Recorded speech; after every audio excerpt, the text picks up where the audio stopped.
Shikohet të ndërruar, ju përshëndes të gjithë dhe mirë se erdhët në Money Report. Unë jam Genta Dobra, do t'jemi së bashku në vijim për të njohur me lajmet më të rëndësishme të ditës. Së pari, ndalemi të zhvillimet për te ekonomisë. Shqipëria do t'jetë me krenari pjesë e bordit të paqes për Gazën pas ftesës personale të presidentit Trump për kryeministrin Rama. Ministri i jashtme Spiropali thotë se kjo ftesë është shenjë raporteve speciale mes Tiranës dhe Washingtonin dhe u i ftohtë në kokat e nxehta të Tiranës që shihnin legjenda me sy hapur me Maduron. Spiropali thotë se linja e re amerikane për drejtësinë e re ka lidhje me prioritetet politike të Trump dhe jo me Shqipërinë, e cila thotë ajo është më parë se të gjithë vendet e rajonit në rekordet pozitive të drejtësisë. Deputetët rikthehen sot në kuvend për nisjen e sesionit të ri parlamentar. Në fokus do t'jenë dy reformat e rëndësishme, zgjedhore dhe territoriale, ndërsa 2 ditë më parë kryeministri njoftoi dhe nisjen e punës për ndryshime kushtetuese. Partia Demokratike ka bojkotuar diskutimet që nga dhjetori dhe nuk duket të jetë e gatshme të rikthehet në tryezë, por mazhoranca nga ana tjetër është e vendosur të vazhdojë punën me intensitet edhe pa pjesëmarrjen e opozitës.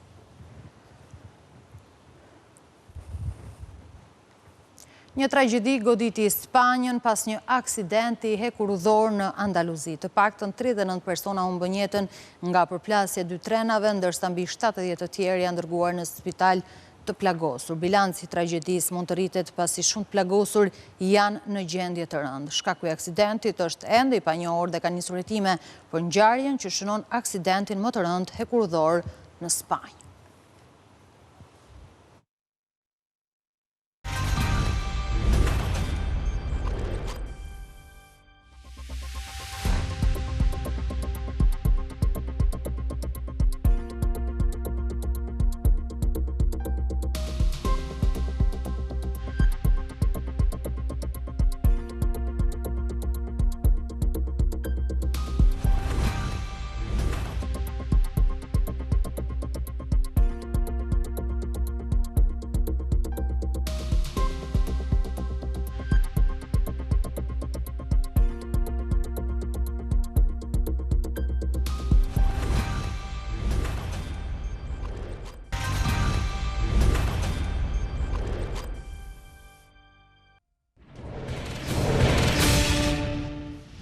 Shohim me gjërësi zhvillimet nga ekonomia. Ekonomia shqiptare pritet të ndjekë një ecuri të qëndrueshme edhe përgjatë viteve të ardhshme. Sipas dokumentit të reformave ekonomike, vlerësohet se rritja do të jetë rreth 4%, ku kontributin kryesor do të vijojnë të japin ndërtimi dhe turizmi. Qeveria zotohet të vijojë konsolidimin fiskal dhe të ulë mëtej nivelin e borxhit publik, duke e parashikuar atë në 46.4% deri në fund të vitit 2031.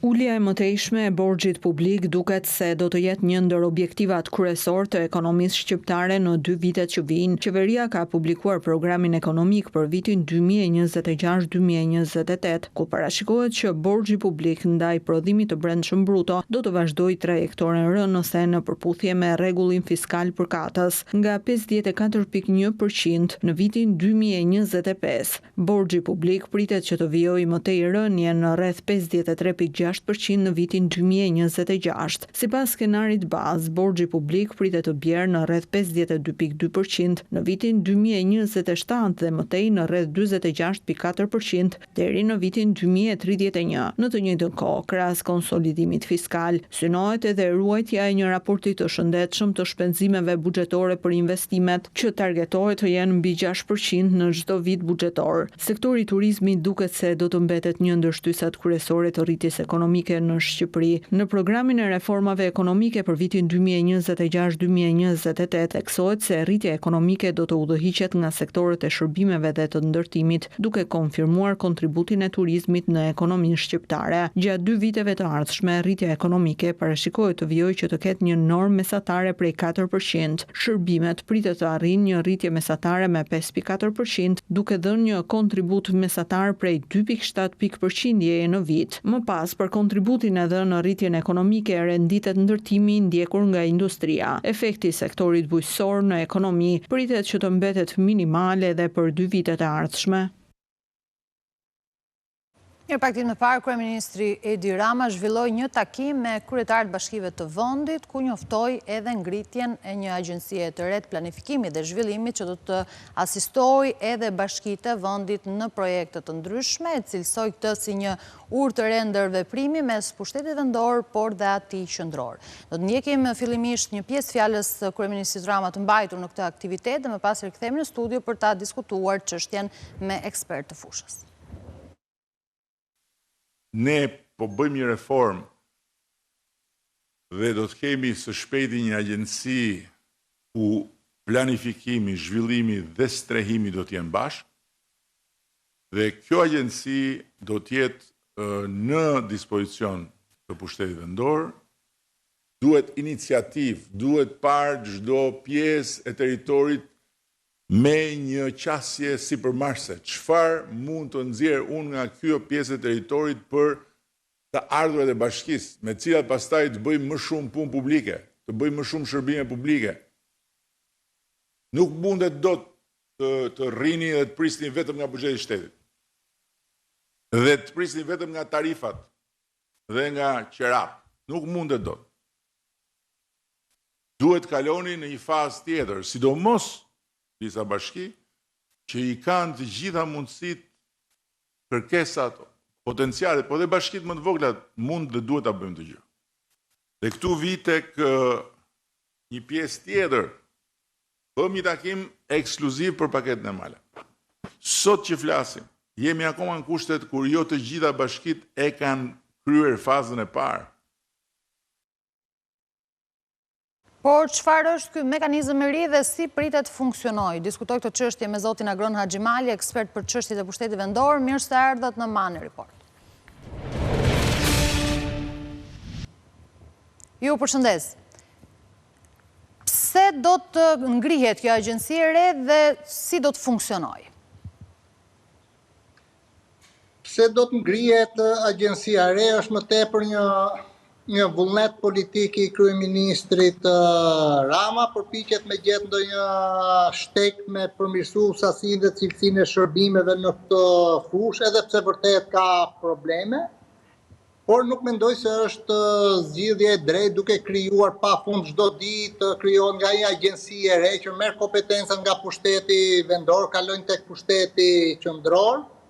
E para se si do jetë organizuar e strukturuar, do të presin vendimin e Këshillit Ministrave dhe udhëzimeve. Më tepër unë e shikoj si një komandë dhe kontroll i qeverisë, si një ndërhyrje dhe marrje e kompetencave, si një zhbërje e decentralizimit, dhe pjesa tjetër lidh me faktin si një ofertë e pakërkuar nga vetë bashkitë. Nuk mendoj se bashkitë janë ankuar dhe kanë thënë ne skemi këtë, hajde na ndihmon ti, na bëj planet e strehimit apo të zhvillimit në këtë aspekt. Mendoj se bashkitë dhe qeveria duhet bashkëpunojnë për shumë gjëra të tjera, po jo të kenë një varësi të tillë, siç është puna e kësaj agjencie apo agjencitë të trajnimit apo shumë agjenci që merren me ujësjellsat, me kanalizimet, me mbetjet, me ekonominë qarkulluese që viti 2025 ka shënuar në fakt një vit shumë të fuqishëm centri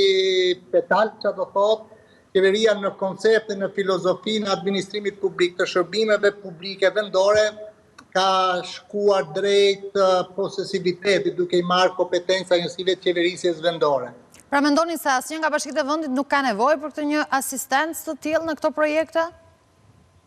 Po bashkitë janë autoritetet pavarura, kanë mekanizma ligjor, mekanizma financiar, kanë autoritet të kryejë rregullator, shërbimesh, investimesh, të bëjnë blerja, prokurime dhe mendoj që mund ta zgjidhin këtë punë pa pas nevojën të jepet kjo ofertë falas nga bashkitë. Por në këtë rast nuk është çështje se ato nuk dinë, është çështje se çfarë vullneti ke për të bërë plani. Nuk është çështje se ato nuk dinë se duhet të hapen kanalet të mos përmbytemi, pra të bëjmë një planifikim që themi duhet të hapim këto kanale, këto infrastrukturë nëntoksore, por çështja është vullneti që nuk e ushtrojnë ashtu siç duhet. Pra në këtë aspekt nuk mendoj që kanë nevojë për planifikim, paktën në dijen intime nuk kam parë që thotë ne kemi çeduar këto 10 vite sepse ka munguar kjo agjencia. A përdoret ky mekanizëm, po themi edhe nga vendet të tjera, se një njohësi mirë i kësaj fusha?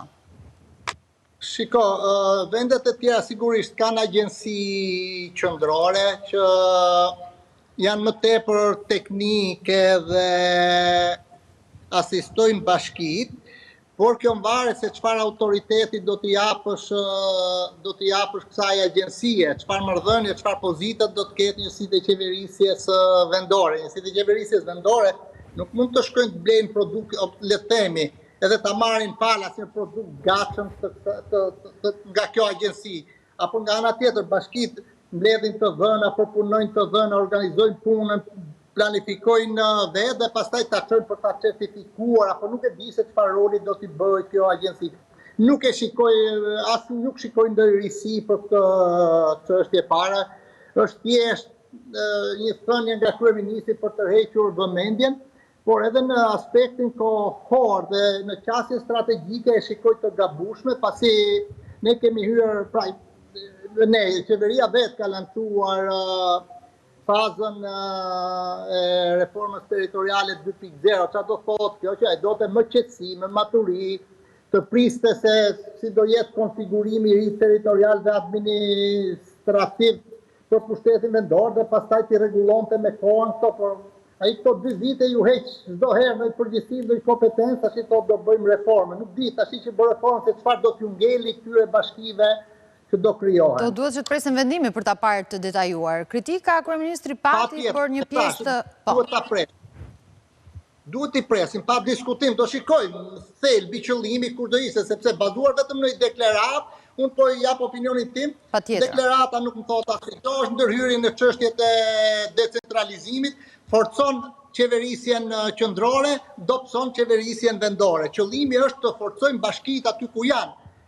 Jo të sjellin për çdo paqartësi, për çdo nevojë të vim gjithë në Tiranë.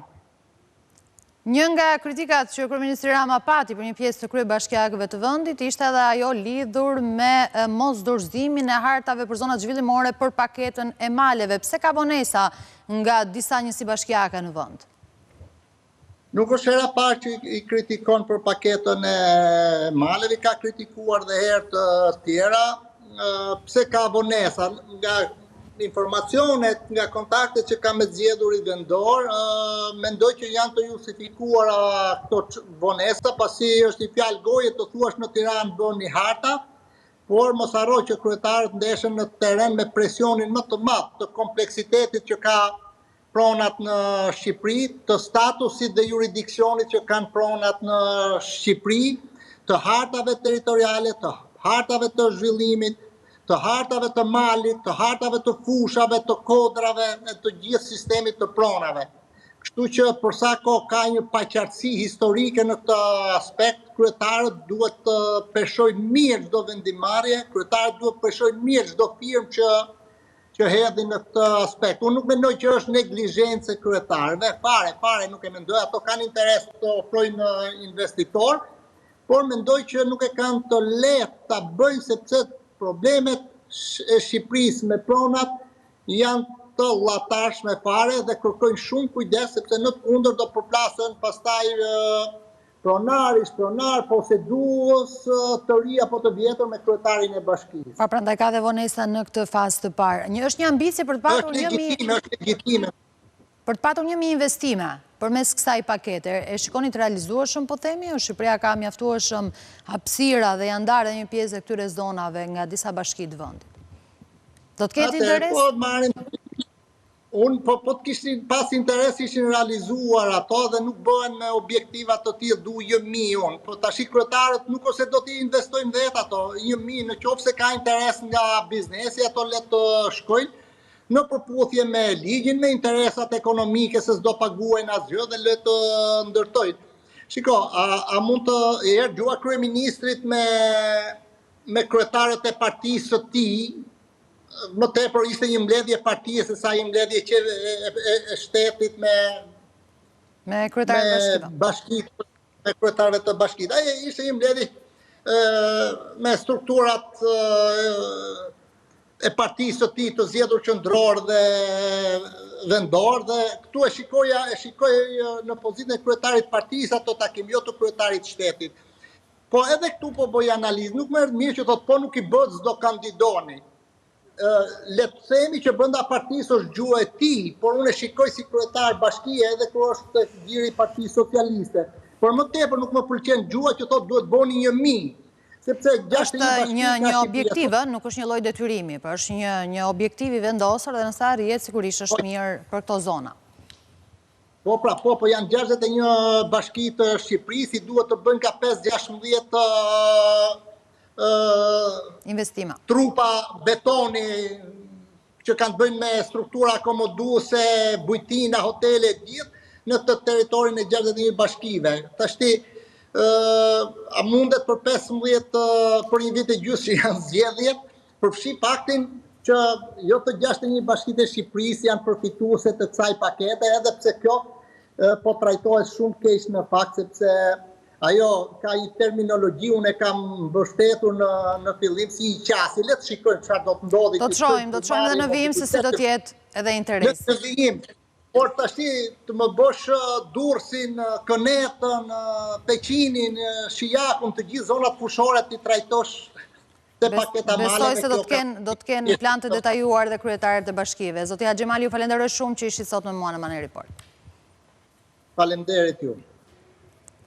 Eci me të tjera zhvillime, 2025 nuk rezultoi një vit shumë pozitiv për tregtinë e jashtme, pasi eksportet u tkurrën me rreth 6%, të ndikuar dhe nga zhvlerësimi i monedhës europiane. Ndërkohë si raport mujor në dhjetor pa një zgjerim me gati 5%, duke arritur në 27 miliard lek. Ndikim kryesor dha grupi i mineraleve, energjisë elektrike dhe si metalet e materialet e ndërtimit.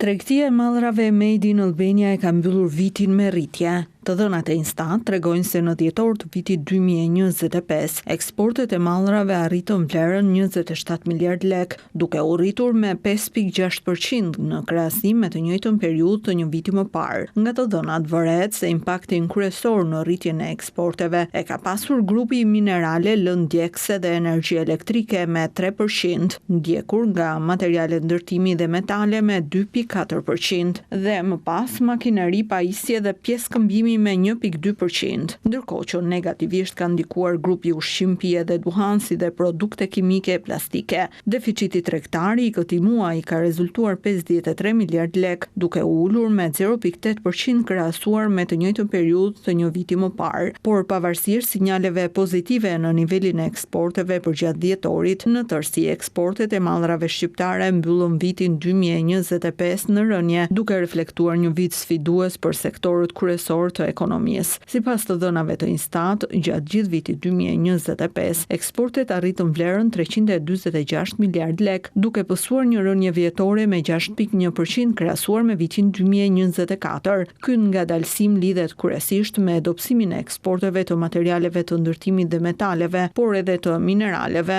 Në muajin dhjetor 2025, vendet me të cilat Shqipëria ka pasur rritjen më të madhe të eksporteve në krahasim me të njëjtën periudhë të vitit 2024 është Kosova me 24.4%, e ndjekur nga Greqia me 21.3%. Bashkimi Evropian po konsulton një përgjigje që do t'i jap Donald Trump si reagim për tarifat e vendosura nga një grup vendesh që nuk e mbështesin në synimin për të marrë Groenlandën. Në tryezjen të është një paket tarife në vlerë 93 miliard euro për eksportet amerikane në Europë dhe instrumenti anti-detyrim i papërdorur më parë. Nëse aktivizohet ky mekanizëm, aksesi amerikan në tregun evropian kufizohet ndjeshëm.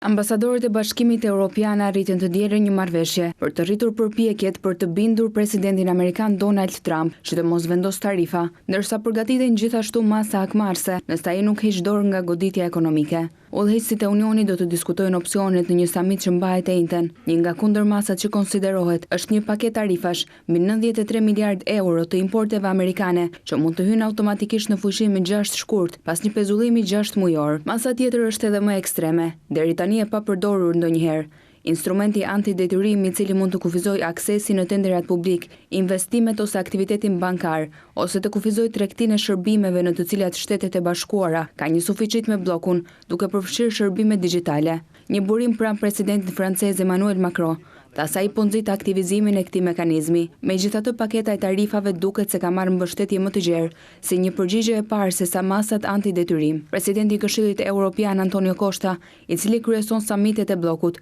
tha se konsultimet e tij me anëtarët e Unionit kishin treguar angazhimin e tyre të fortë për të mbështetur Danimarkën dhe Groenlandën dhe gatishmërinë për të mbrojtur kundër çdo forme ndëshkimi.